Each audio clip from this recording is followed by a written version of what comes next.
Discipline. Discipline is the decision to act, to take action. Consistency is the decision to keep acting.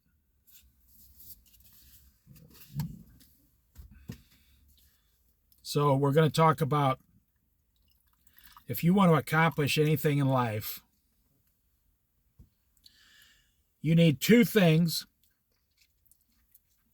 Without these two things, you will fail every time. You need discipline and consistent discipline.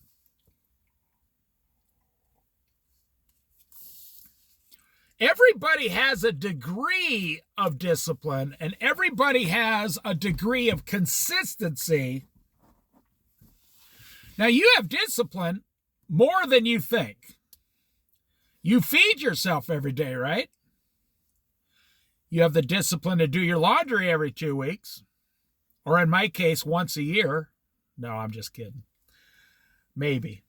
You have the discipline to feed yourself and your family. You have the discipline to go to work 5 days a week.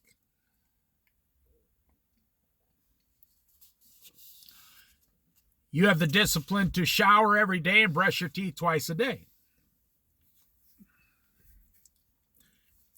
You have way more discipline than you realize. Now, I'm going to teach you the most important thing you'll ever need to know to accomplish anything on this earth that your heart desires. If you really want to know, I'm the person to tell you right now because nobody else has ever told you this. Everybody says, oh, you need discipline. That is only 10% of the story. Discipline is only 10% of the story. Now, I'm not trying to sound gross, but you have the discipline to get up and go to the bathroom every day. Now, listen very carefully. You have the discipline to put on clothes every day before you leave your house. You have discipline to take your kids to school every day. You have discipline to buy groceries 5 days a week.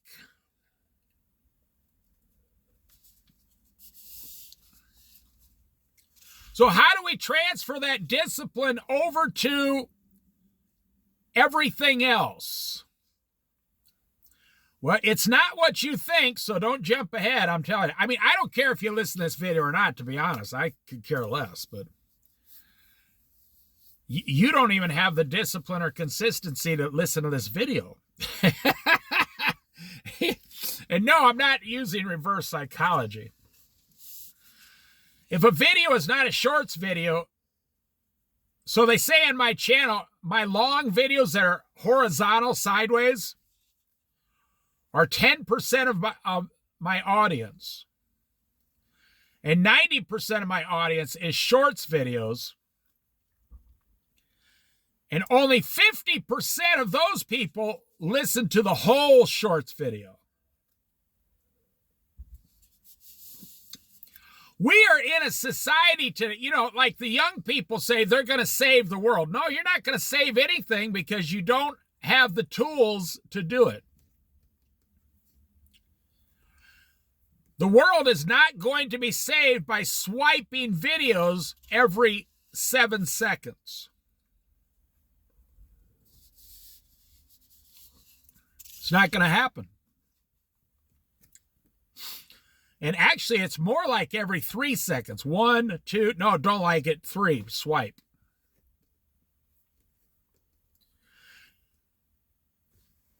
To accomplish any goal, you need discipline and consistency. So listen, you have all this amazing discipline already.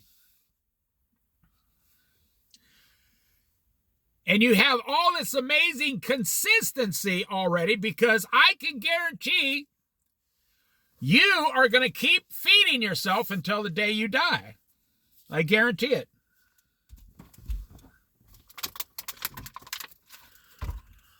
I guarantee you're going to live in some kind of shelter till the day you die. Or you're raptured.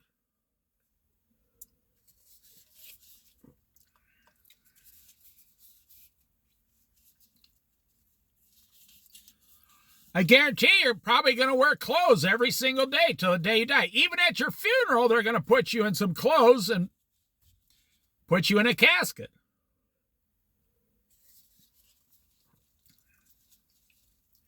So if you already have all this amazing discipline and all this amazing consistency, then why can you not accomplish your goals? I'll tell you why. You never thought about it. Because right now you have discipline and consistency with things that are required, the requirements of your life. Buying toilet paper, buying food, buying shampoo, buying toothpaste, buying groceries. You're not really using discipline and consistency. You're buying things that you need to live.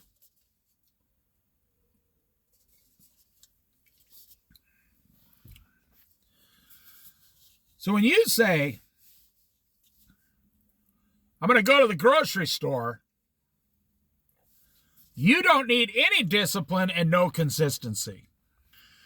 Even though you have amazing amounts of it to go to the grocery store,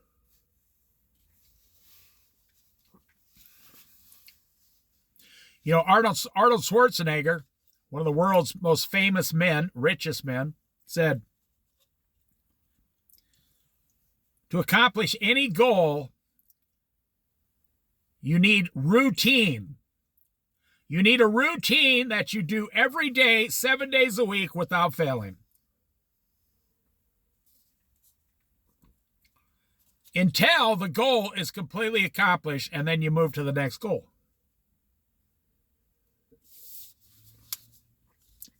What he's saying is, you need consistency. The word is consistency.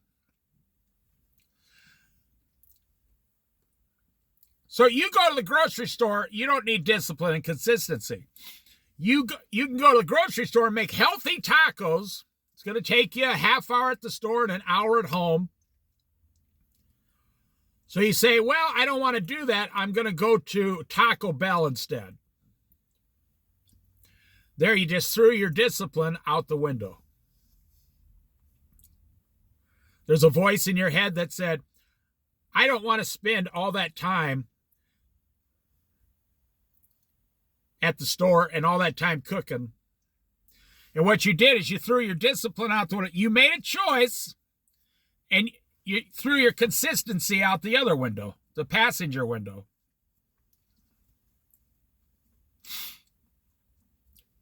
If you want to lose 40 pounds this year, if someone wants to lose 40 pounds this year,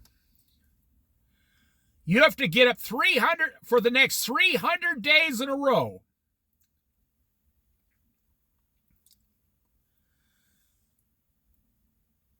Eat 100% healthy.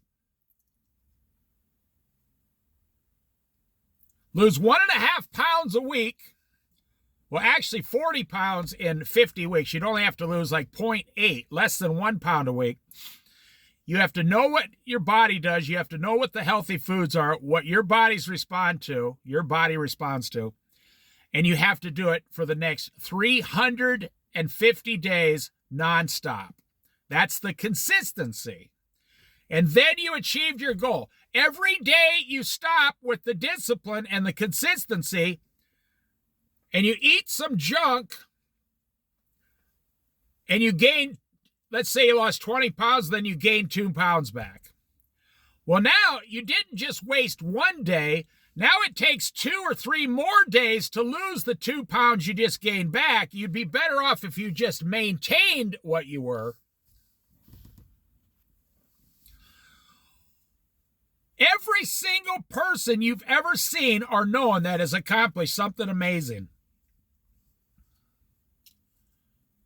they just did it really super fast. Just look around. Just think of someone to yourself. Who do I know that has accomplished something amazing? And I guarantee they did it really super fast in about 1 year. They just boom.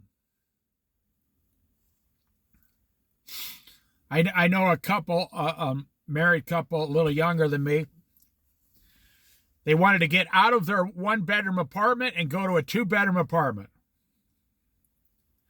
Boom. 4 weeks later, they're living in a two-bedroom apartment.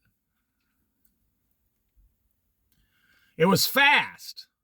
1 minute they were there, they put their mind to it, they went around, they looked at several apartments, they picked one, they paid the money, they got in, they moved, they're done. They changed their entire life in just 30 days.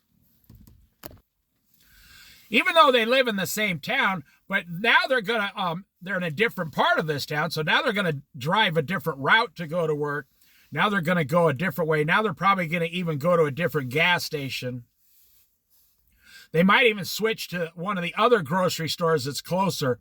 You can change anything and everything really super fast in your life, but you must have discipline and you must have nonstop consistency.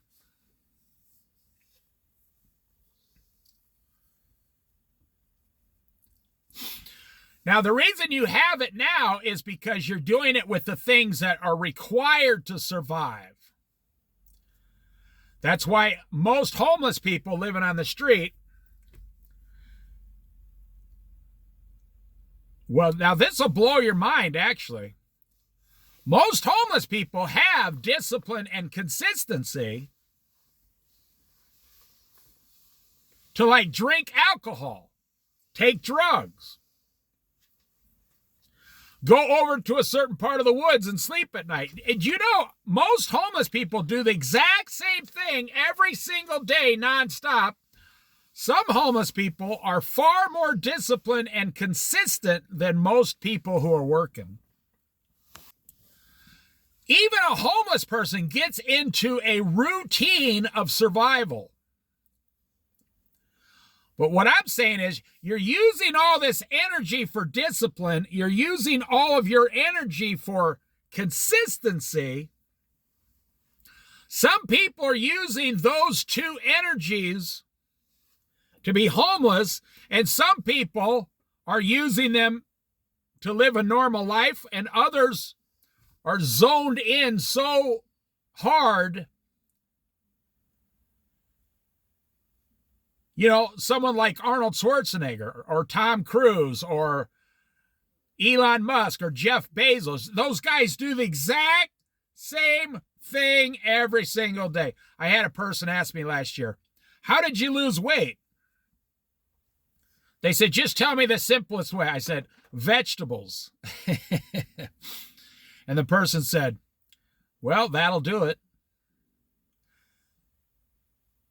The answer is that simple. Hey, how did you lose 70 pounds? Vegetables. Oh. And the person said, yeah, if I ate vegetables, then I'd lose weight too. Everybody knows the answer. Everybody knows how to save money. Everybody knows how to save or spend less money. Everybody knows how to lose weight. Everybody knows how to exercise. Everybody knows how to lift weights. There's not a person on earth over 10 years old that doesn't know all of these things. So how come we're living in a society where 60% of people are overweight by at least 30 to 40 pounds? Now, I count myself in on that one because I just lost 70 pounds. How come we're living in a society where 65% of Americans do not have $3,000 in a savings account? And 60% of Americans are living one paycheck to the next. And 50% of Americans make less than $25 an hour. Why are we living in a society that's doing so horrible with their health? You want to solve the healthcare crisis? Just have 350 million Americans start eating healthy tomorrow. Now, you would destroy the grocery store system. The grocery store would be destroyed completely. And the price of vegetables would quadruple because everybody would want them. That's why vegetables are still relatively cheap, because nobody wants to eat it. They want the junk food in the rest of the aisles in the grocery store. It always amazes me, I'll watch a person my age, because once you get over 60, your doctor basically forces you to eat healthy. And they're 60 years old. For the first time in their life since 1967, they have to force themselves to eat healthy. And they're standing there looking at the cans of food, and they're reading it's in the grocery store every day I go. Someone my age and older is reading the ingredients in the back of the can of food that they've been eating that can for 40 years, never looked at the back once. I find that incredible myself. Eating the same food, like people, macaroni and cheese, cans of chili. And you look at the back, and the ingredients are like beans, sugar, salt, and fat. You're eating worse than Clint Eastwood in one of his cowboy movies. Just a can of plain bean, or a plate of plain beans back then with some bread was healthier than what we eat today.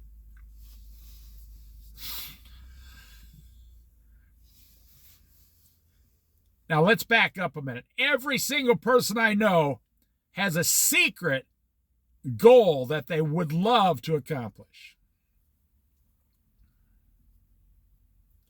Like maybe for you, it's just get a job and save some money and stop goofing off. Well, you won't do it because you don't have the discipline. Or if you do have the discipline to apply at a job and get the job, then you don't have the consistency to stay at the job and keep the job for 3 years and save a ton of money.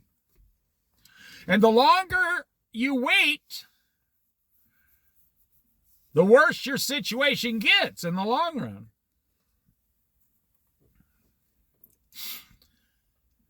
We got these, especially around January 1st, these people, they get up, these really famous people, these goal people, these change your life, on and on and on.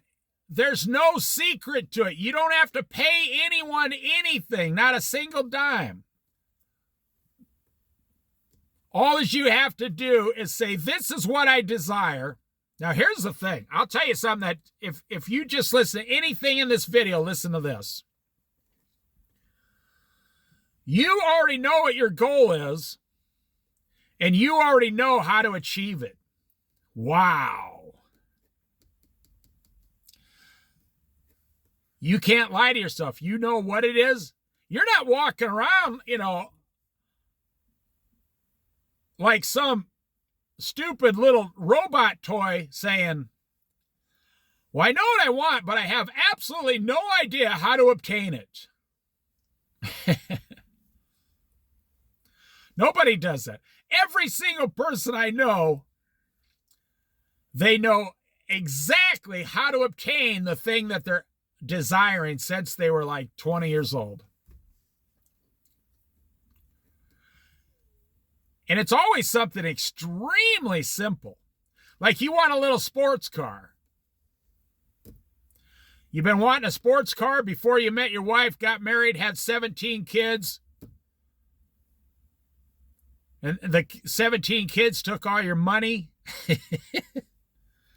Every night you have to heat up in the microwave 17 TV dinners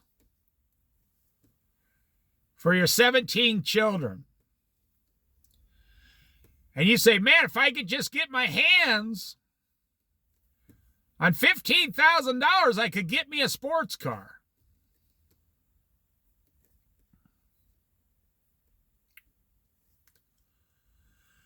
Now, depending on what you want, Mustang makes a car now for $350,000.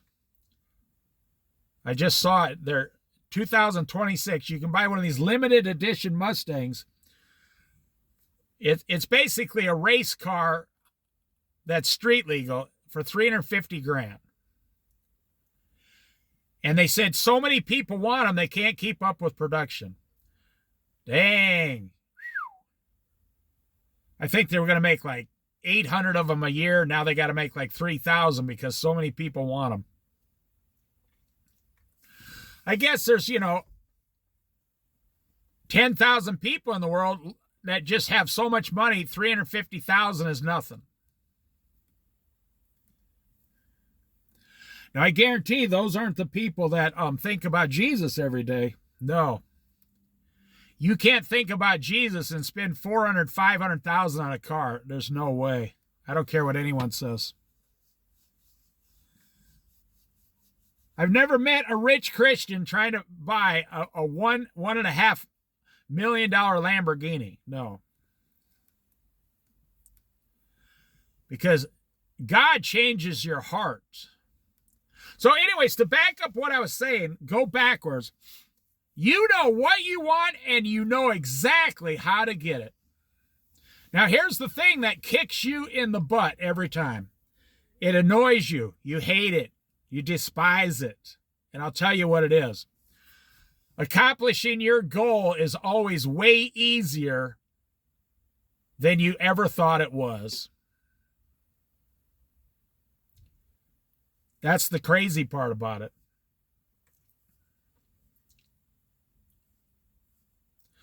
That's what the crazy part of the whole thing is. That once you go out to accomplish something and actually do the work and do it consistently every day, you find that I call it God, of course, but there's a force coming around you that just starts giving you the thing you wanted, the thing God told you to go and get. Hopefully you're listening to God. It always goes about 30% faster than you thought it would. It always is about 30% cheaper than you ever thought it would be.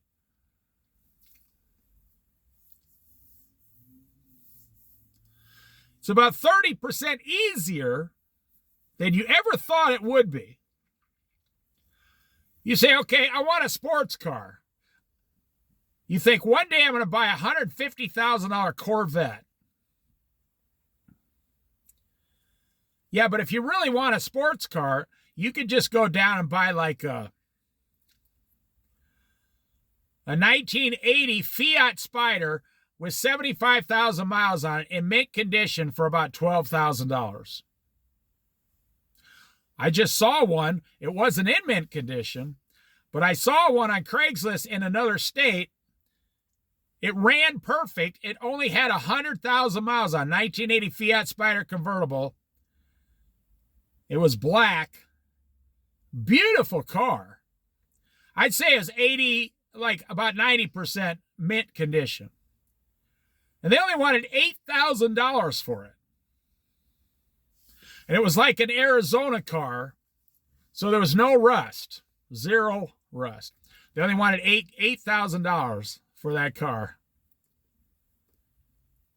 So I'm just using this as an example. You want a sports car, there, you could have a sports car for $8,000, which means you could have had a sports car your entire life, the whole time.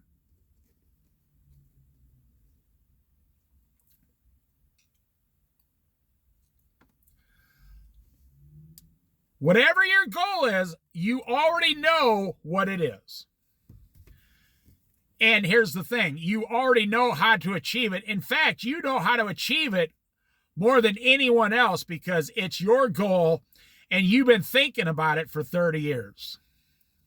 You just haven't taken any action to actually accomplish what you desire. And you keep telling yourself, it's just like it turns into a story. And whenever you start telling other people's stories, the story grows, like the nose on Pinocchio, the story, like boy, you should have seen the fish I caught last year. Pretty soon the fish is like a shark or a whale.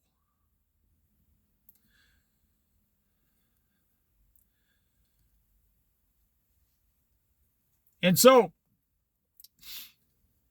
the same thing is when you tell yourself how you're having a conversation with yourself in your head, how you're going to accomplish the goal,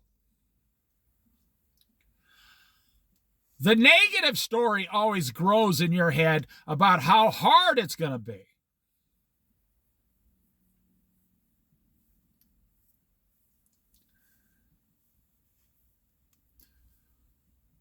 You know, I bought a classic car once for $300.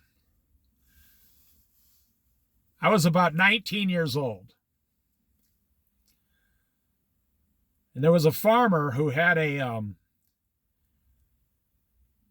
like a 1958 or 59 like Chevy Bel Air four-door. It was just like a big hardtop. Everything worked, it ran, everything. I drove that car around for about a year and then sold it to somebody. Every person that saw me in that car.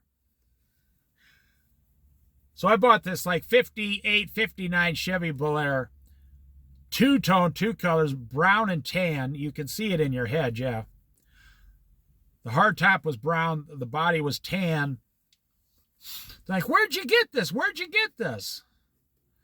You see, they were turning the thing into some impossible accomplishment.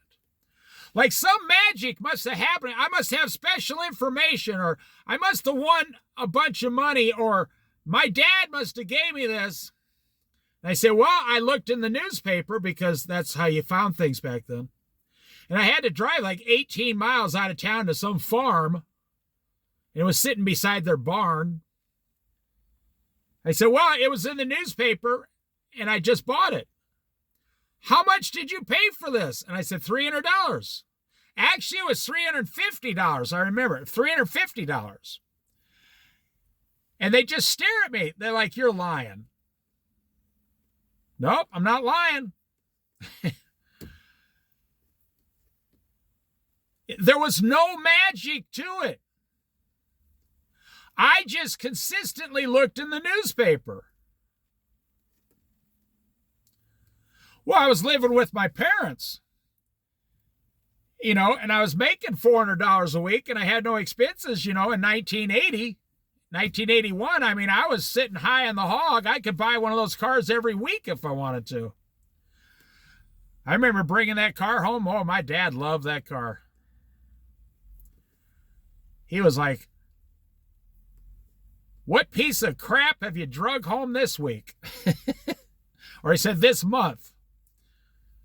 So I let him drive it around a little bit because, you know, he grew up with those. He was like a professional mechanic on those things. He really loved that car. I asked him if he wanted it after a while. No, he wouldn't have time for it. He's working 60 hours a week. There was no magic to achieving. You see, I'm under the impression whatever you're asking this world for. Now, here's another thing you have to remember.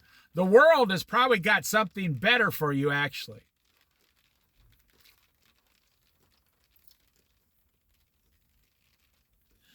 I was driving once. I'm just using cars as an example of how to achieve things really fast. When I lived in Iowa, was 28 years old. I saw this like 1959 like Dodge pickup. And the guy was on the side of the road, and it wouldn't barely start, but it's easy to get those things to go good. I bought it from him for $100. $100. Now, it had rust on it and stuff. Tires weren't very good. So this was like in May. So I hand painted the truck red, white, and blue for the 4th of July. And all the lettering, you know, the DOGE and I just remember, it wasn't a Dodge, it was an International. A 59 International truck. I'd drive that around town. I had the whole thing painted red, white, and blue like an American flag. And I just did it by hand, and everybody, I mean, it probably tripled the value of the truck with $10 in paint. Well, the truck itself was blue. So I just added like the white and the red. And I drove it all over 4th of July. People were waving at me. This is back in Iowa. They're like, hey, look at that red, white, and blue truck, like the flag. And it wasn't that great of a truck. I paid $100 for that truck. And I drove it around a few hundred miles for a few months. And then when winter came, I put a for sale sign on it and I sold it. I mean, I had 3 vehicles at the time. I just bought this just to see if I could keep it running for 6 months. A guy comes along. I sold it to him for $90. And this guy, he was a lot younger than me, and boy, he went around telling all his friends. He got the deal of a lifetime. He stole that. Oh, yeah. He was telling his friends how he was such a better negotiator and swindler and dealer than me. And, you know, he got the greatest deal. So I didn't say anything. I just let him, you know, he was 18 years old, just bragging. I just let him have his little fun, you know. But he doesn't know that I only paid $100 for it. And I drove it for 6 months and sold it for $90. Now, I put $10 of paint on it, and I lost $10 on the sale. Now, of course, I had to pay insurance, but insurance back then was like, to add a vehicle on your insurance was like $6 more a month. I'm not even making this up. Well, it was $19.90. So my regular insurance, like $18 a month, and then you add a vehicle for $6 more a month. So I drove that around. You know, I'd go down and once a month put like 10 more gallons of gas in it. I didn't even know if the gas tank was going to hold it, you know, and I was kind of blowing out all the soot out of it like an old chimney or something. And I just tooled around town 30 miles an hour. I'd throw my fishing rods in the back and go down to the river, do some fishing, and look up back at the parking lot, and people were looking at the truck.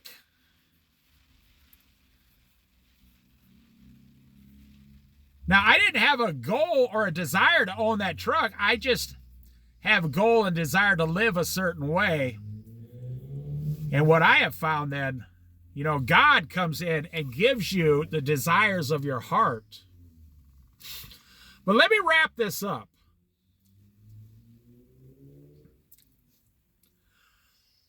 Without discipline, you have nothing. But I'm trying to encourage you, you do have a certain amount of discipline already. You just don't know that you do. People ask me, how did I make 5,000 videos on this channel in 1 year? Actually, I made more than that. They're all scheduled ahead. How did I make over 6,000 videos on this channel since last March? Well, if you break it down, I made 600 videos a month, 150 videos a week.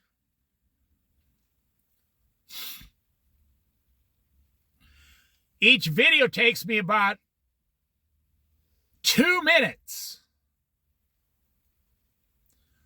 So there's 300 minutes. That's less than 6 hours a week on videos, and I'm retired. So it's like a hobby. So I spend 6 hours a week on these videos. And in 10 months, I got 6,000 videos. I don't do any editing, nothing like, I don't do any of that stuff. I don't care if people like them. I don't get money for it. I don't try to say I'm the greatest. I'm the greatest champion of all time. I can sting like a bee and float like a butterfly. Like Muhammad Ali. No. I just put them up. What did it say? I got like over 100, I can't remember what it was, but I got over 100,000 views last month for a 6 hour a week hobby. Some guys spend 10 hours a week just drinking beer. I don't drink. Some guys spend, 15 hours a week with their dog. I don't have a dog. Some guys spend 20 hours a week with their boat out fishing. I go fishing, but I don't take a boat. I just go up to the edge and throw my line in. I do a lot of things that I don't ever make videos about, actually. So, how did it happen? It really wasn't discipline, because I'm doing the thing I'm making the video about. Like when I make dinner, I just make the video. So it only takes me 2 extra minutes to make like 6 videos about dinner. I can take making tacos once. I can turn it into 10 videos. You guys just think that I'm making 10 different videos. I'm not. I'm just making this 10 short videos on this one dinner deal. I'm telling you, this takes me almost nothing. Now, if there's 168 hours in a week, and I spend 6 hours or 5, 6, 7 hours on videos, boom. That's why I got 6,000 videos on this channel, or I will have coming up here. And that's how I got to 1.4 million views in 10 months. Almost 1.5 million views in 10 months. Well, if you count January, it'd be 11 months, because I started this channel last March 1st. So I'll wrap this up for you. You're disciplined in 90% of your life because it's required. You have to do it to maintain somewhat sanity of life, or a normal life, or a legal life. You have to do certain things for your children, your family, your husband, your wife.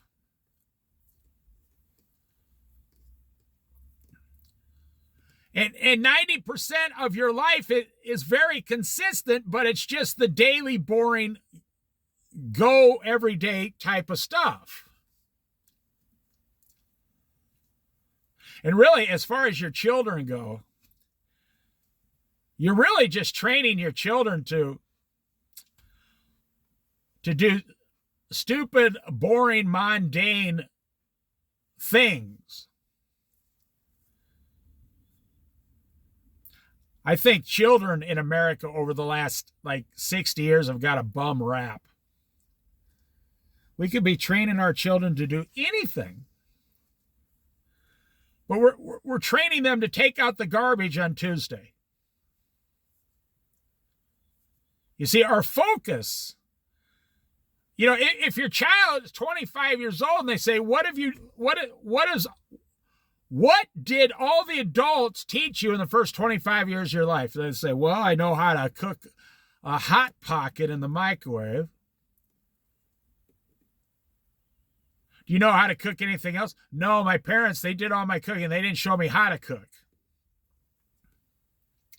I know the garbage goes out on Tuesday and Friday. I know I have to go to work and do whatever my boss tells me. I know how to recite, some poems by George Washington from the 3rd grade. See, none of that stuff. Why are we not training our children how to run their own business, how to invest their money, how to get a 401k at age 18, how to get a job at 15, how to save $30,000 before they go to college, the best way to buy a car and work on it yourself? Because then society would have to change the entire Department of Public Education. And nobody wants to do that. We got teachers there. They teach one thing. They've been doing it for 30 years. If you wanted the teachers to teach something else, you would have to train every teacher in America to know how to do something else. You can't train an English teacher how to be a master mechanic. No, she's going to retire as an English teacher, get her retirement, and then just go move to Florida and stay there. But our children are suffering because of it. We've been teaching them things like, math and English for 40 years, and now Google just gives them the answer. Every single thing you taught your children, Google does it for them now. Oh, I'm telling you. Even the SATs are so far out of date with normal society. Bill Gates, he took a lot of, guff. He took a lot of bad vibes when he said like 15 years ago, college is now a complete waste of time. I'd never send my kid to college. He said, send them to me in Seattle. I'll give them a job on a computer. And everybody, oh man, the whole system came against him. And guess what? He was 100% correct. Everything he said was true.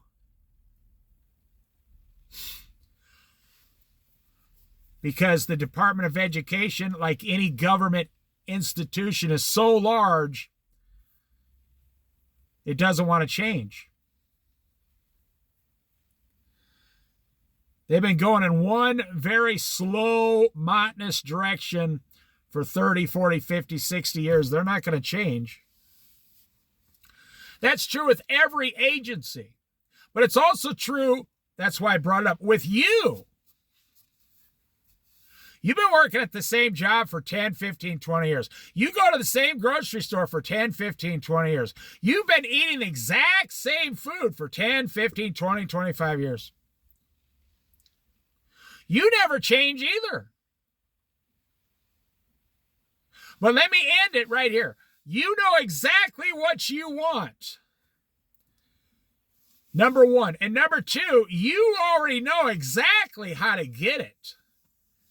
That's incredible information. But you have no discipline and no consistency when it comes to obtaining what you desire.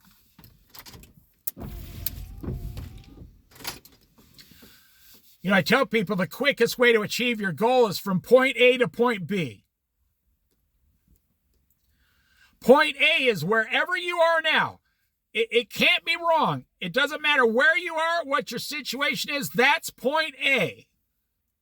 Doesn't matter how good you're doing or how horrible you're doing. That's point A. Point B is looking out. That's where I want to be, over there. If I accomplish these three things, I will be over there and my whole life will be better. That's point B. So the quickest way to better your life is to go from where you are, point A, to where you want to be, point B, instantly, fast, spontaneously. Do it fast with faith. Just goes forward and don't stop. That's the consistency until you achieve it. And what do? You say, well, that'll take me years. No, it won't take you years. It'll probably take you less than 1 year. So what do? You go from point A and you start going backwards to point Z. Then you screw around and go in circles with point R for a while. And then over here you go back to W, point W, and you go around in these squiggly circles reluctantly all the way up to where you should have been the first time, point B. Let me say a straight line. Stop with the squiggly, circles in your life. From point A straight line to point B. And then your whole life will get better. People say, how did you get to the Oregon coast? I lived in Iowa, then we lived in Colorado, then we live on the Oregon coast for almost 24 years coming up here. How did you get to Oregon? Well, I was in Colorado, point A. I got in my car and drove straight to the Oregon coast, point B. I drove straight here, and then I started. I didn't spend, 2, 3, 4, 5, 10 years trying to get stuff so I could just drive here. I said, let's just drive straight there. Well, this is what the Lord has taught me my whole life. Let's just drive straight there. We're going to just drive straight there. And then, so I told my wife once, why would we get jobs here in Colorado? Why would we get better jobs and then try to save more money and all that when we could just drive straight to the Oregon coast and just get good jobs?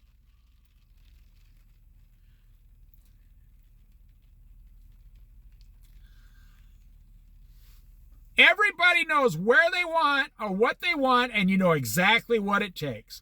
And boy, I see so many people say, well, I got a family. There's no way I could just get in the car and drive my family out here. We got a house.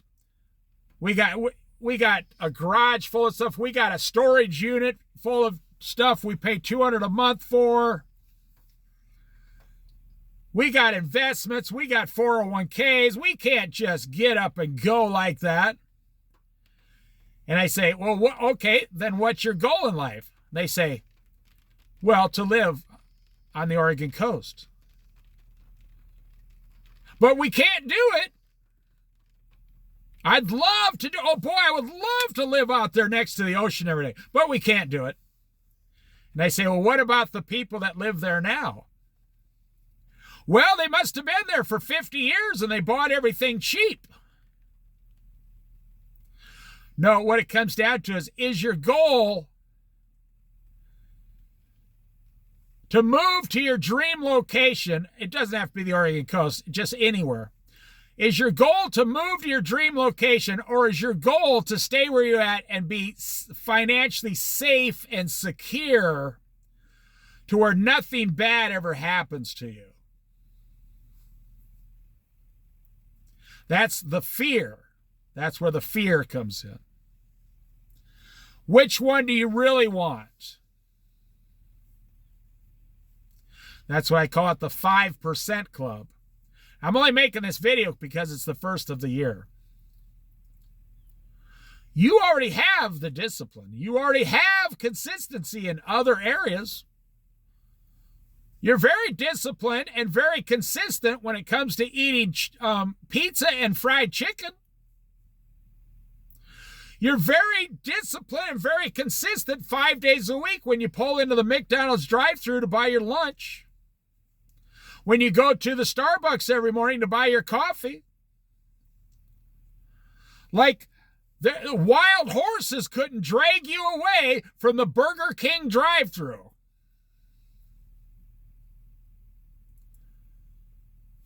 Because that's your safe place. That's your safe zone. You're safe.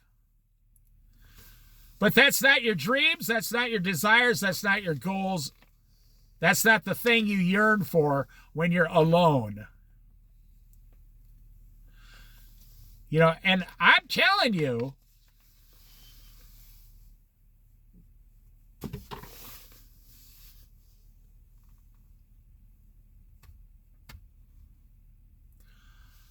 you know deep down inside that if you did this, it would be better for yourself, your wife, and your children.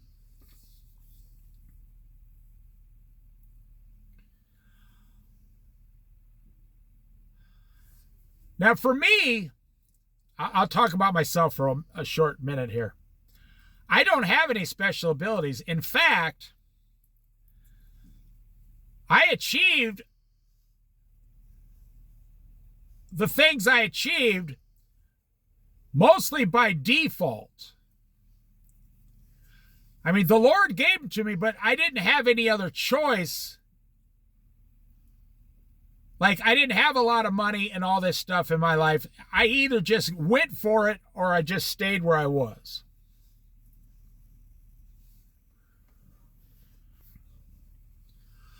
You know, it's funny, I lived in Iowa, and there was this place up in northwest Iowa called Arnold's Park. Now, it wasn't around where I lived, no, but we used to go there in the summer sometimes because my grandparents had a small fishing cabin up there on like Lake Okoboji. Oh, it was a whole different world 50 years ago. And they had this little amusement park, and then they had ferry rides on this boat.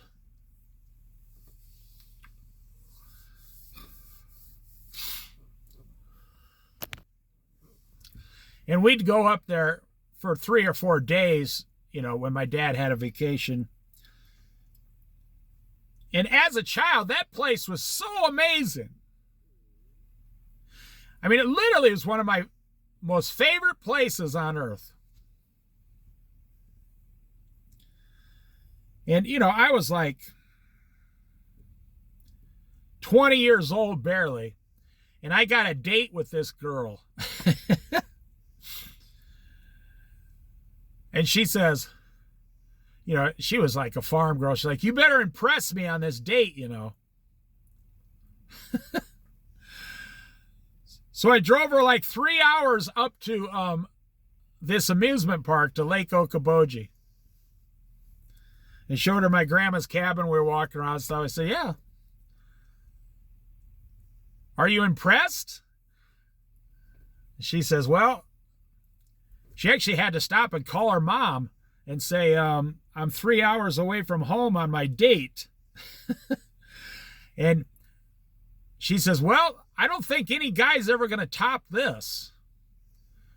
Most guys just take me downtown to like, you know, Kentucky Fried Chicken or something. She said, you're the only guy that drive me 3 hours out of town and just sit next to a lake. I used to have a lot, you know, I was single. I had a lot more money in my pocket.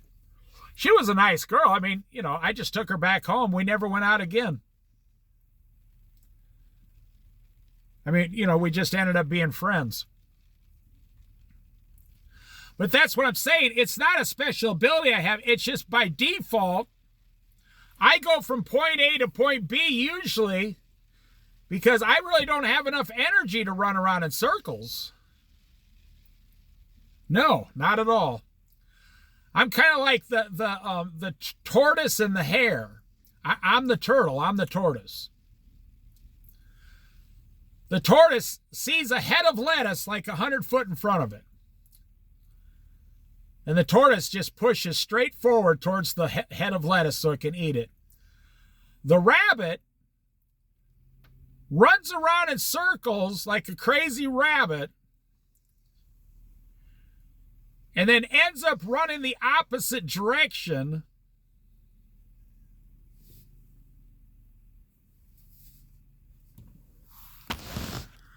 That's what I'm saying. Even a turtle can beat a rabbit if you just go from point A to point B. If you have a fish aquarium, what do fish do? What do goldfish do? They're swimming around. They're going slow. They swim around.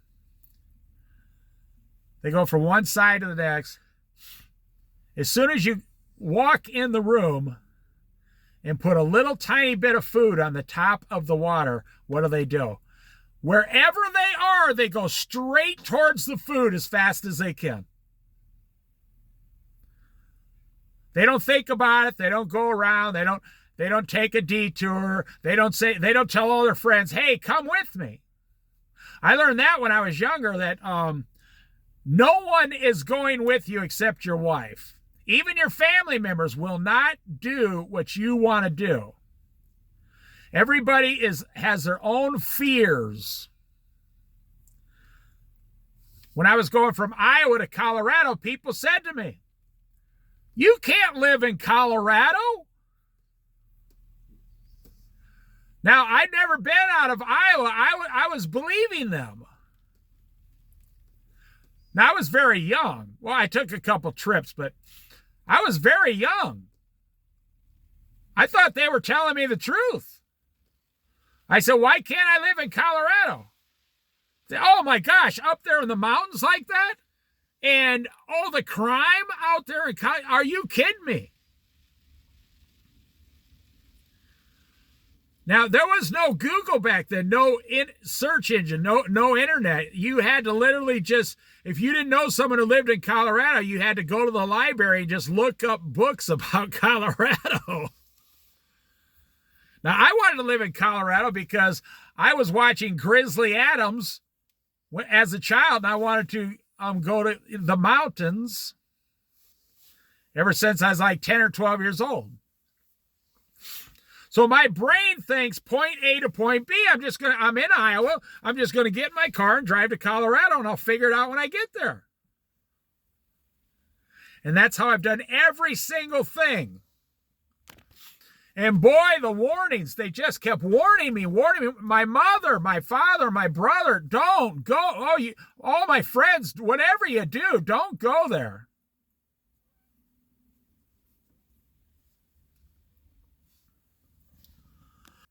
So when I was married, I basically told people, "Hey, we're on our way to Colorado. We'll be there tomorrow. We just wanted to let you know." This was back, there was no cell phones. Everybody, if you were lucky, someone had an answering machine on their phone. You could leave a message. My parents never had an answering machine. They just had a phone on the wall. You had to wait till they got off work and call them at night. I'll never forget my parents.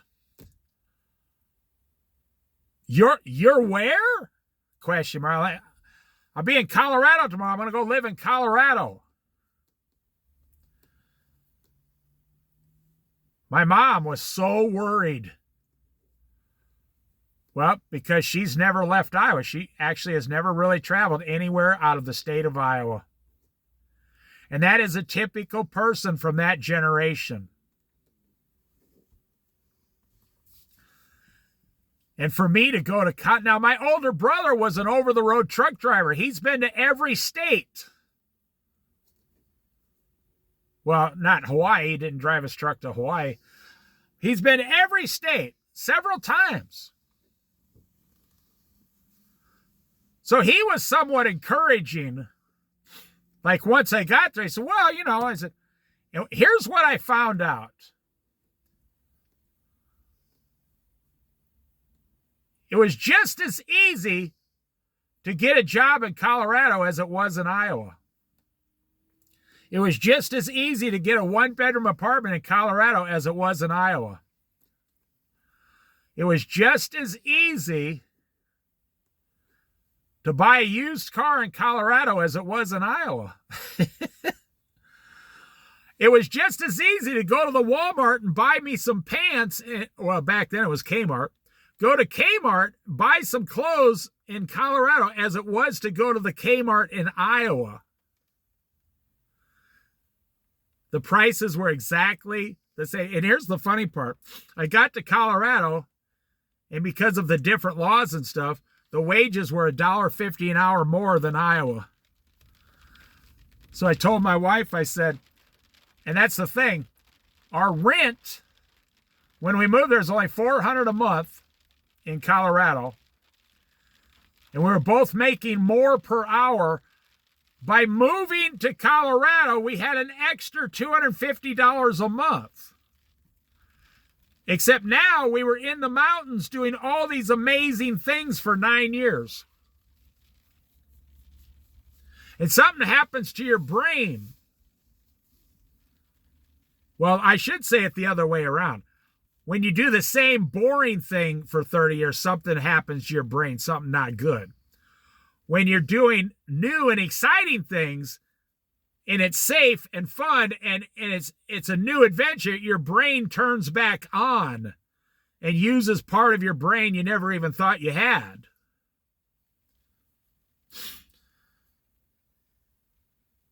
I mean, I've met so many people in my life.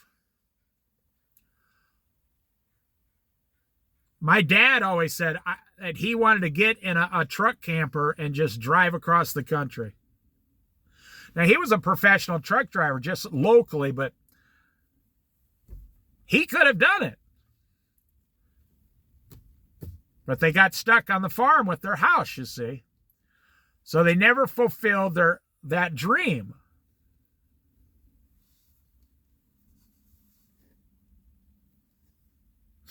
And on and on and on.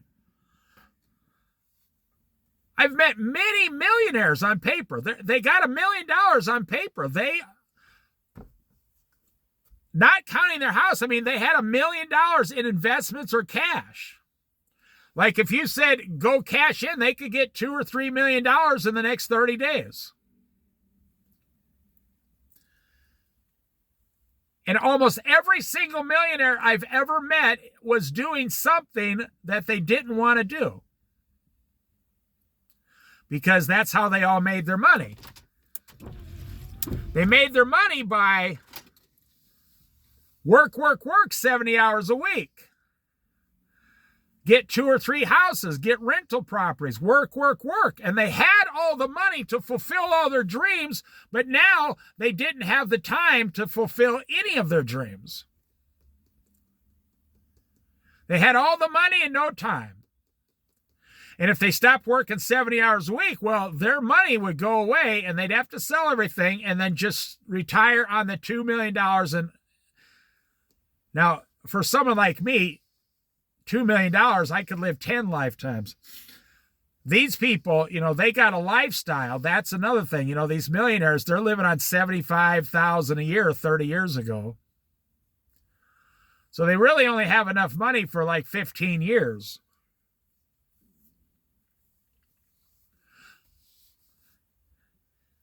And when I tell these millionaires that I've met, like in business and stuff, the things I've done, the places I've been, the places I've fished, the mountains I've climbed, you wouldn't think so. They're looking at me with envy. They're saying, man, I would do anything to be able to do that. Like I say, yeah, I lived in the wilderness for 3 months. I mean, the guy was he was worth $2 or $3 million. He was practically salivating. I said, well, you're a millionaire. Just sell everything and go do it. He said, no, it's too late for me now. I told the guy, I said, you're full of crap. This was my boss. He goes, excuse me? I said, hey, just because you're rich, I'm not going to lie to you. And he laughed. He goes, yeah, good. He said, that's good. He says, most people do lie to me. I said, I don't want your money. I mean, I don't need money to accomplish something. I just need the Lord Jesus to accomplish it.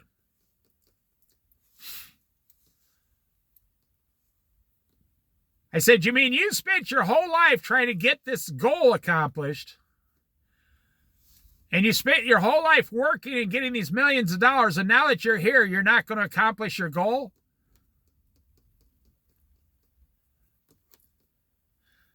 The guy told me, he says, don't you have customers out front to go help? And that's the way it is. Every millionaire I've met, they're not out living their dream life, no. They're living a safe life, protecting what they have in safety.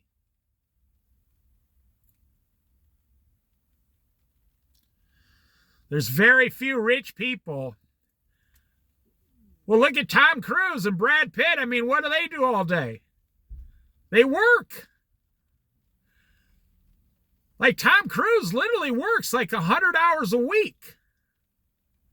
He never stops working, ever. And that's why most of his relationships don't work out, because women are not geared to work 100 hours a week and never have anything, never have love or joy or children or anything, give everything up to make another movie. It doesn't work that way in relationships.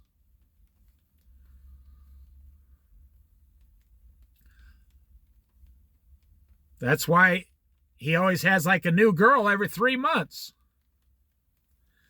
Now you think about that. He has some of the greatest abilities and capabilities. He has all the money.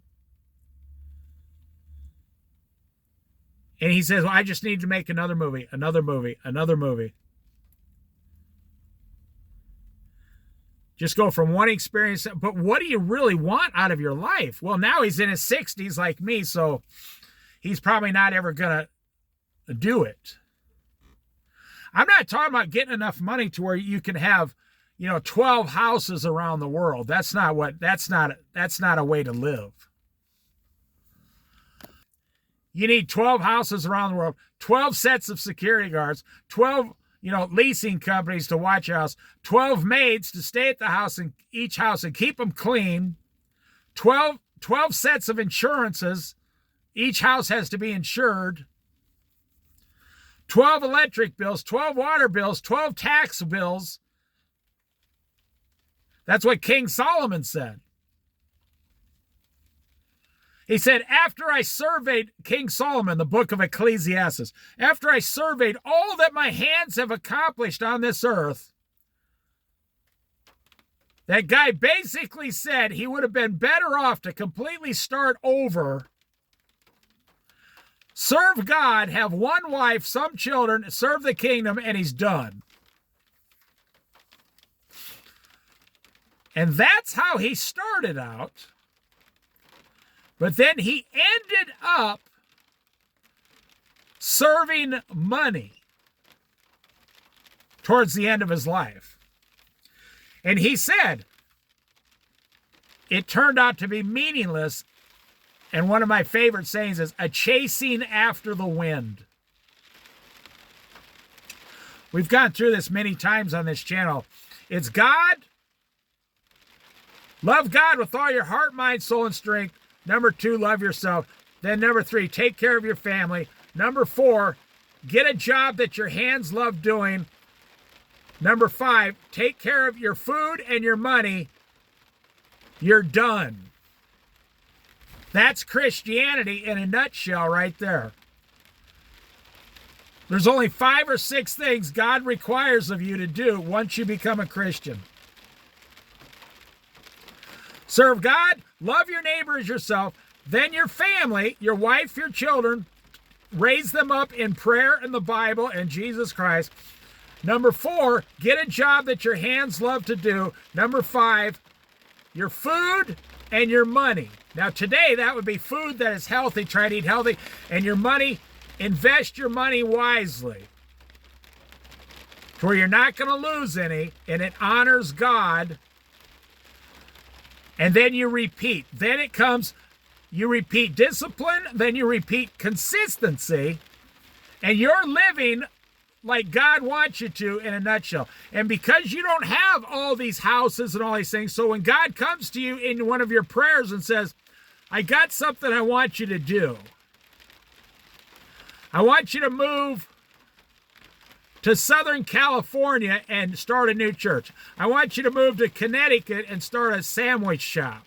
I want you to sell everything you got and have your family go on the road in a motorhome. Whatever God wants you to do,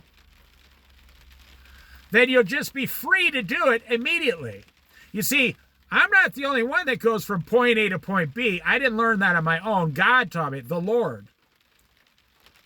Jesus did not walk around in circles. Jesus said to his disciples, we're 20 miles out of town. We need to go to the next town and talk to a certain man. And the disciples said, well, can't we rest? Can't we get something to eat? Can't we do this? Let's go to the market first. They wanted to walk around in circles and take it easy like everyone does. But Jesus said, no, we're going from point A to point B. We're going to walk 20 miles in like 4 or 5 hours, and we'll be in there and start ministering to everybody immediately tonight. Jesus goes from point A to point B. That's one of the reasons he was so successful as a man. He said, I've come to do the will of my Father. He wasn't here for his own will or desires. I come to do my Father's will. And he went from point A to point B. And that's why he was incredibly successful at everything. It was one of the reasons. And what did God the Father say? How pleased he was with Jesus, his only begotten Son. He said he was so pleased with him. So if you want to accomplish something, you need to take that consistency that you already are using, that discipline that you already have, and that consistency that you're using in the boring parts of your life, and go from point A to point B, whatever your goal is, and then why? Why even bother? Because God told you that he wants you to do it, and you never did it, because God said, if you do this, your whole life will get better. And you know it will get better, but you won't do it. Well, so far you haven't done it. I say, and I'm telling you, every single person I know has some kind of goal that they're not accomplishing. They haven't done it in 10, 20, 30, 40 years. And it's like a thorn in their side, like a frustration in their life.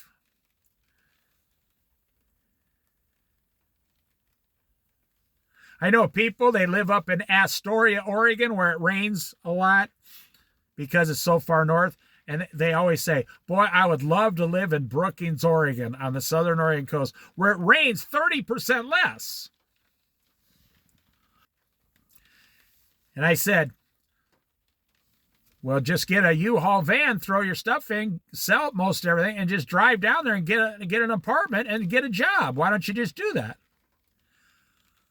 It's only 1 day away. Could you imagine your entire life's goal is only an 8-hour drive away from your house, and you never, ever try to achieve it? I had a friend about 12, 15 years ago. He was afraid to go anywhere. He had all the money, the transportation, everything. Well, finally, he's a single guy, so he didn't have any baggage. So finally, he talked himself into doing it. And now, that's his new lifestyle, and he would never consider doing anything else. Which is amazing. That's what I'm saying. Once you have a taste of the new life, the new you, you don't want the old. You don't want the old stale you, the old boring you, the old you that used to work for $2 over minimum wage. No, you don't want that. It's like if you ever take someone that's, I've seen this in my lifetime a lot. Back when salesmen were a big thing, especially in like car lots, new car lots and stuff, or furniture stores. I knew a guy, I worked for him. He worked at a furniture store on the East Coast. And he was like 28 years old. He worked there, and he was such a good salesman. He made $80,000 a year. And he was single. This was 35 years ago. And he said, I want to own my own sandwich shop. So he started looking up the Subway franchises 35 years ago, right? And they said, we have one available for you to open in Colorado. And he had about $100,000 in his pocket. He said, well, how much is the franchise fee? Back then it was like $30,000, or very cheap. And he needed another like $10,000 to open it. And then the daily sales would just pay for everything as it went along until he built it up. Everybody told him, don't do it, man. You're going to get rid of your $70,000 or $80,000 a year job in 1990. This guy got in a Jeep and drove with just his clothes and his bank account all the way to Colorado and opened up one of the first subways out there in this one area. What was the first subway in this town. He worked it for 15 years, probably not that long. I'd say 12 years. He ended up opening two and selling both of them for $2 million. And then he went out and became a realtor selling houses, making $150,000 a year. In 12 years, he went from $70,000 or $80,000 a year on the East Coast, which is kind of expensive out there,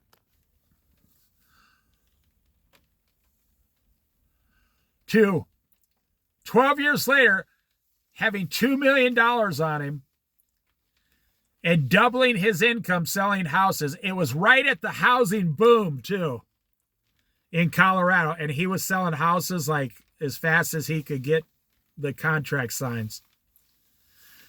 So he's making $150,000 a year in like the year 2005. 20 years ago, yeah. No, actually, it was probably more 25 years ago. Because he took a chance and he went all by himself at 30 years old, all the way, 3/4 of the way across the country to a place that, and he went to the subway training thing for like 2 weeks out there in Maryland or somewhere around there. Gave him the franchise fee, everything that he said, this is your restaurant. Now you go out there. Boom, boom, boom, boom. And he didn't even own the building. No, that was just to buy the franchise and have them come in and a truck show up to set it all up. And here's the thing. It was brand new in a kind of a newer area. He spent the first 18 months as his only employee. That's a true story. You go in a Subway now, you can't imagine. He said, I was doing like 30 sandwiches a day for 6 months. And the houses in that area started building up.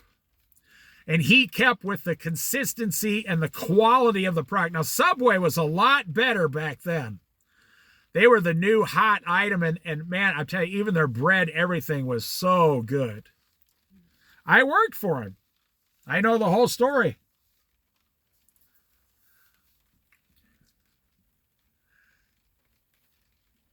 This guy went from, he knew what his dream was. He went from point A to point B.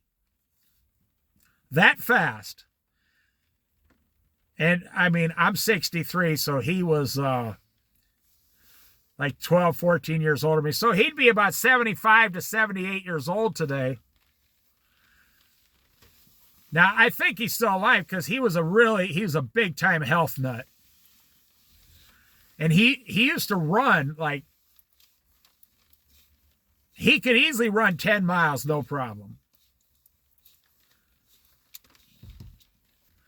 So I'll end the video right there. Every single person I've ever met that achieved all their goals had discipline and consistency, but it was directed into the right direction from point A to point B. And they just used the minimum to get by in their life, and they used most of their discipline, most of their consistency to push to the next level they want to go in their life. And that's what I say to encourage you. You have more abilities right now than you realize. And number two, once you start down the road, it's always way easier than you thought it was going to be. Now, the enemy might show up at the beginning to discourage you, but once you get going down that road, you will see, wow, I could have done this 20 years ago at any time I wanted to. You just think, what are the top 3 things you could do right now this year to better your life, your family's life, better everyone's life right now in 2026? What are the top three simple things? Simple things you could do. But you could do them. You know your whole life would get better. Your wife's life would get, your family's life would get better, your children. But you've never done them. You won't do them because of fear. And that's what I say. I hate to say this, but it's true. I call it the 5% club because really only about 5% of people in America accomplish everything they want to accomplish quickly. And now you know why that is, and now you know why the 95% just keep going humdrum. You go look up, what is that? No, Joe Rogan's podcast. He has a video, the #1 podcast. He has a video. The average American now gets up, showers, brushes their teeth, gets some crappy breakfast, gets in their car, gets a coffee, drives to work, puts in the hours, goes to lunch, comes back, puts in the hours, pays their insurance, puts 3% in their 401k, trying to pay off their house. And the average American today goes 30 years like that, doesn't change direction, doesn't blink, just keeps humdrum. Well, I say you're a person. You have value. God created you. You are of great value to Jesus Christ. He wants to give you something else. God did not create you to be a worker drone. No, that's not why you were created. Not at all. Not even close. God values you way more than that to make you just keep doing that stupid stuff. That does not glorify God's name for you to live that way. Because God knows you're not happy that way. That's why God puts goals and desires in you. Now, another thing I have to my advantage, back in Iowa, I used to work at a pizza restaurant as a manager, one of the managers, when I was really young. And I saw a guy, he was a franchise guy, and he used to use me to go around and open brand new pizza places. And so if you've ever been in the Marines or the Army, these guys can put a bridge across this river in about 12 hours. I mean, as fast as the parts for the bridge show up, they can put it in there and you can drive tanks across this river in 12 hours. So a semi I'll never forget the first time, a semi would pull up to this building and the owner would just, I had the keys to the front and me and a couple other managers, and you'd have 4 or 5 employees helping you. And they take a 2-wheeler off the semi, well, a forklift, a small forklift, and on the back of this semi was an entire inside of a pizza restaurant. The double-layer oven, the tables, everything, even the dough and everything to start your first week. And we went from a completely empty building. In 5 days, we were open for business. It was like putting a bunch of Legos together. And that's what franchise life is. Like Pizza Hut, Domino's, Little Caesars, Taco Bell, Burger King, McDonald's. Everyone has the same thing.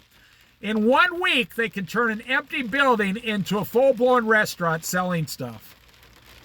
And the way this pizza place did it, they say, okay, we're going to have family night so you can train all the employees. Because family doesn't care. So you invite all your family down to have free pizza for like 3 hours, and all the employees are training and all that. And the very next night, boom, we're open for business. Running a full-blown pizza place just like you've always been there. That's what this guy did with the Subway sandwich shop. The truck pulled up, put everything inside. He put it all together himself. True story. And 12 years later was a millionaire twice over $2 million. So when you're going along thinking, oh, there's no way I could buy, a $12,000 sports car.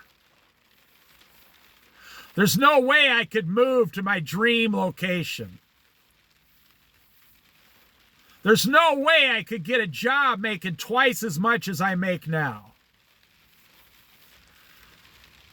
I'm here to tell you gently, you're 100% wrong. And I learned this when I moved to Colorado. I've never lived in a big place like that, with a lot of people. I said, and I learned, wait, there's tens of millions of, I'm not tens of millions, back then there's like 4 million people living here. And in Iowa at the time, there was only like 2.8 million. I said, there's like 4 million people living in Colorado. How are they all surviving?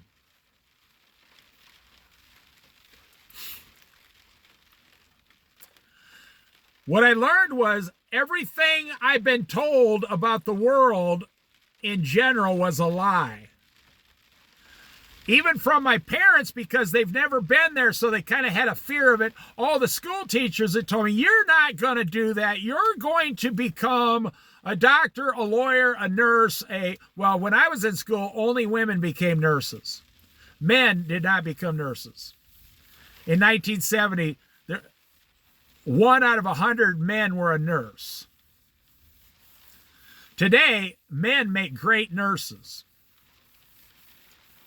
So they had this pre-programmed schedule set for every single child, every student. And that's why America is the way America is. Full of a lot of people that are frustrated, all bottled up with emotions because you're not achieving. God is a doer and an achiever himself. God is a worker. God says to Noah, I want you to build an ark 100 yards or 150 yards long. You and your 3 sons and your wives, I want you to spend 100 years building an ark. That's the kind of stuff God does. He tells Jacob, I want you to go over here for 21 years and come back a multi-millionaire. God takes 1 million people in the desert. I'm going to take you to the land of milk and honey. That's the kind of things God accomplishes with no, problems at all, no excess energy. That's just who he naturally is. And what Americans say, well, if I had unlimited amounts of money. Well, I told you the story. Every rich person I know never fulfills all their dreams and desires. Because the more money you get, the more you are stuck in a certain situation. I mean, if you had $25 million, you have to protect that money. And you have to every single day protect that $25 million because you're saying, I can't do anything with it, and it gets to the point to where, how many guys die with $3 million in the bank and they never spent any of it?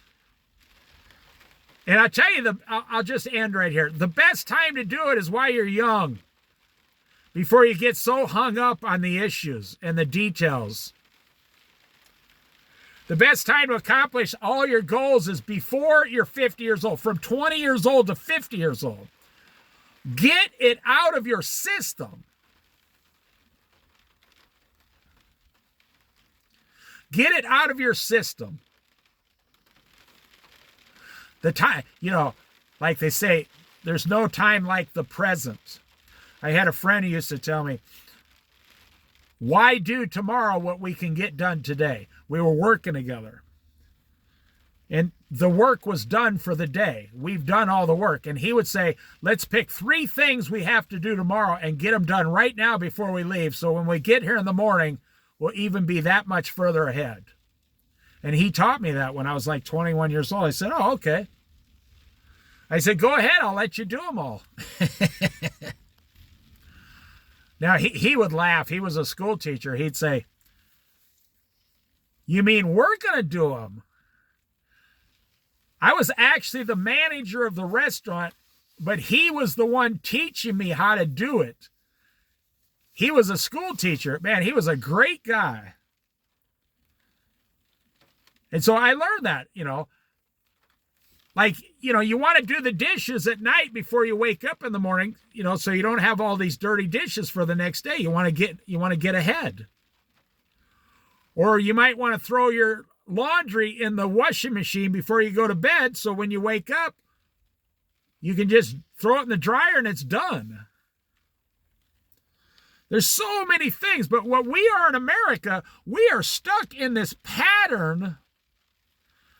Pay for your house, pay for your car payments, pay your credit cards, pay your student loans, pay your personal loans. You have become a slave to debt. You have become a slave to bills. You have become a slave to the credit agencies.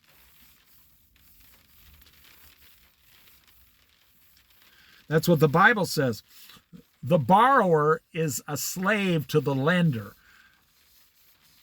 The man and woman borrowing the money is a slave today to the banks and the credit card companies and so on and so forth. The average person today, I don't know, you just haven't figured out what's going on. What are the largest corporations in the world? Well, number one, it's the military. People from my generation, the military-industrial complex. It's a money-making machine. Now, I believe in the military. I love the military. But what I'm saying is, it takes hundreds of billions of dollars to run a military. That means there are generals out there with big, fat paychecks buying hundreds of billions of dollars in supplies every single year. That is a capitalism machine.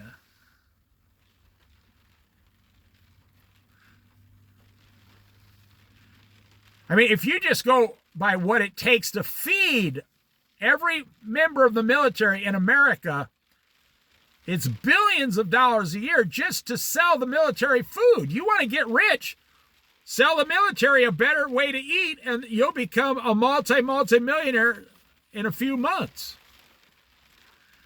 If they like your system, boy, you're in. They'll say, okay, we'll take 700,000 of those every month. And boom, what's the next biggest thing? The next biggest is the oil companies worldwide. It's funny how the oil companies are almost as big as all the militaries in the world. You can look it up. So it's just the sideshow when, they're saying, we're going to have, 2% electric cars.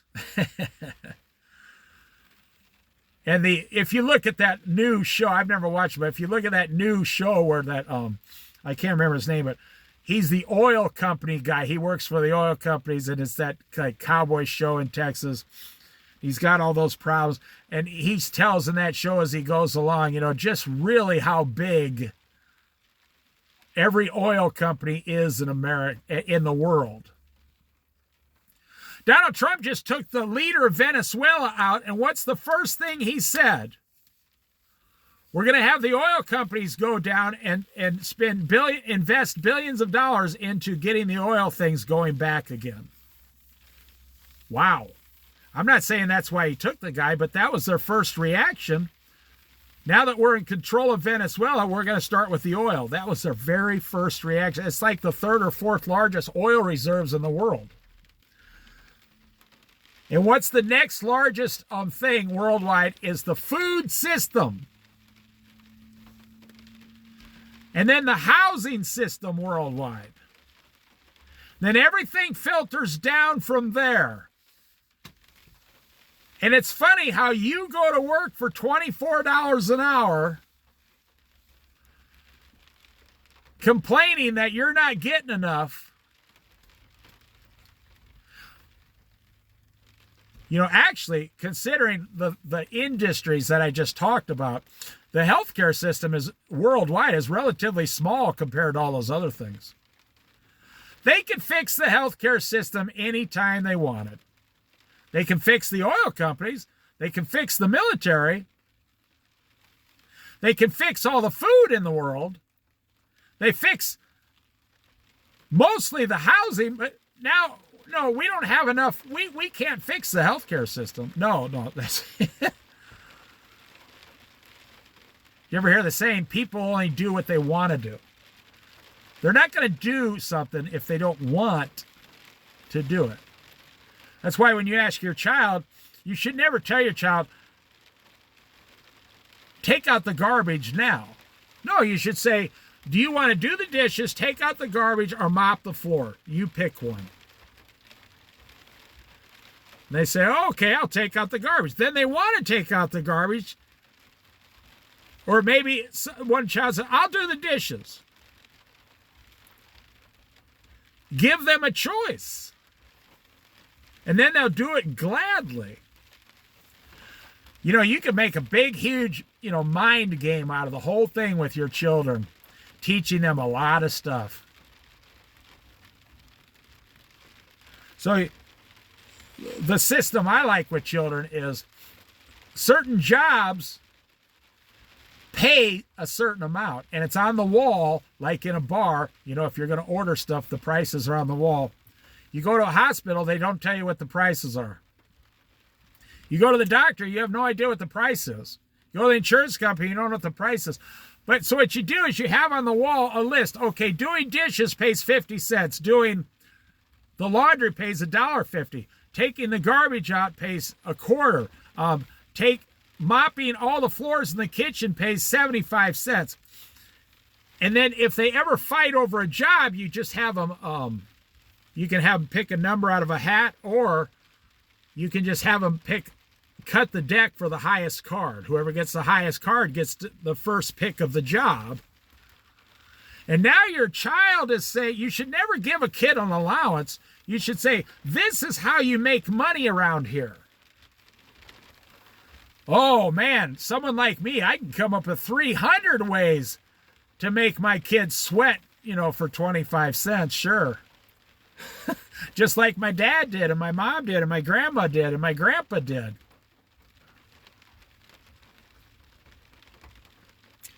I used to do that to my own son when he was 20 years old. I say, hey, you want to make $10? And he'd say, of course I do. I say, okay, well, I'll give you $1 for, this is a true story. I'll give you $1 for every minute you can stand on one foot. If you touch the ground with the other foot, you only get $1 per minute.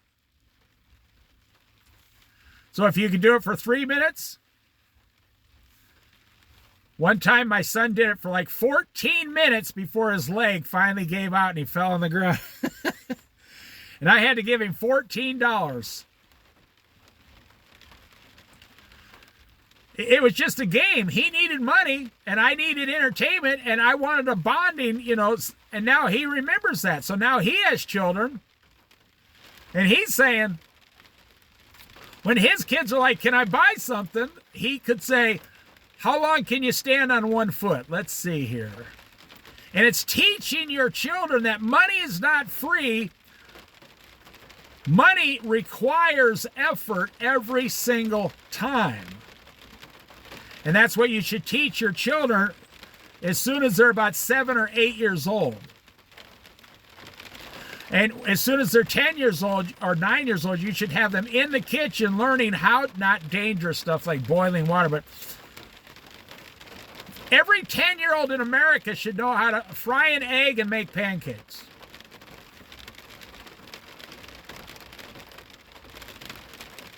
So I'll leave it right there. There's a reason you're not accomplishing your goals, and that's the reason you're unhappy and unsatisfied and unfulfilled. But God up there, through his son Jesus Christ, if you're a Christian, is saying, I can give you everything you want if you just change direction and come towards me. But 95% of you say, well,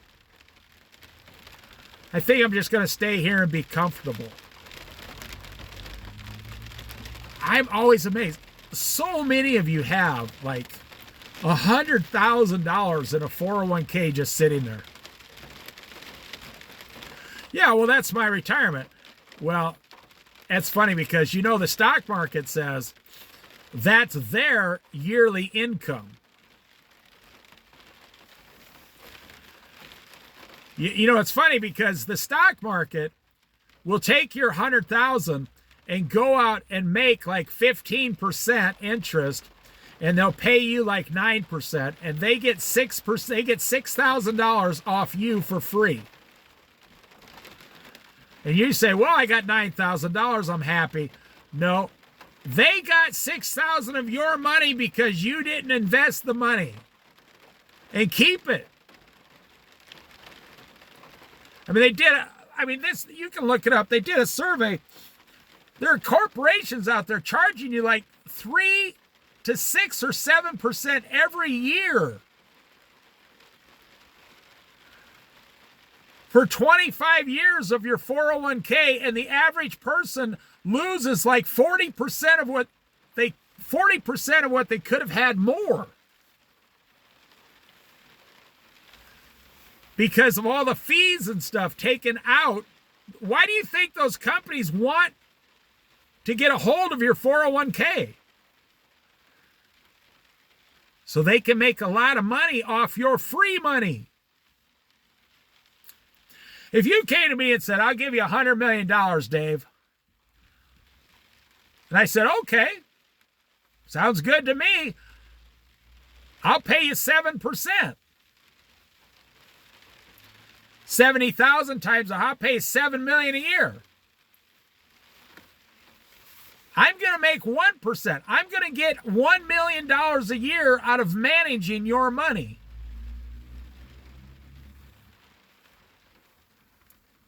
And then if I own a, stock corporation, all I got to do is say, well, last year we didn't make any. We took a loss, but I didn't take a loss. It wasn't my money. You took a loss. I'll end it right there. I hope you got what I'm saying here. Here's your main problem in life. It's not that you don't know what you want, and it's not that you don't know how to get it. It's that you don't do it, and you're miserable inside of your heart, inside of your soul. Your main issue is not the flesh. Your main issue is not your mind. Your main issue is your spirit. You're afraid. You have a lack of faith. Your spirit is afraid to leave the comfort zone and go to that new awesome life that you know is just sitting there. And the thing that annoys everyone the most is we've all known someone that's accomplished our dreams. Like you wanted that $12,000, Fiat Spider from 1980. And a friend of yours drives to work in a 1980 Fiat Spider convertible that they got for $4,500 on the internet.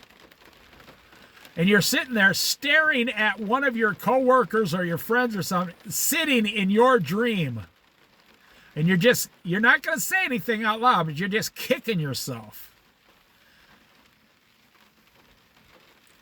And your dream was only half price the whole time, but your friend just had the guts to go get it. And you said, well, I can't do it because I got a family and I got a wife and I can't do it. Got a house payment, can't do it.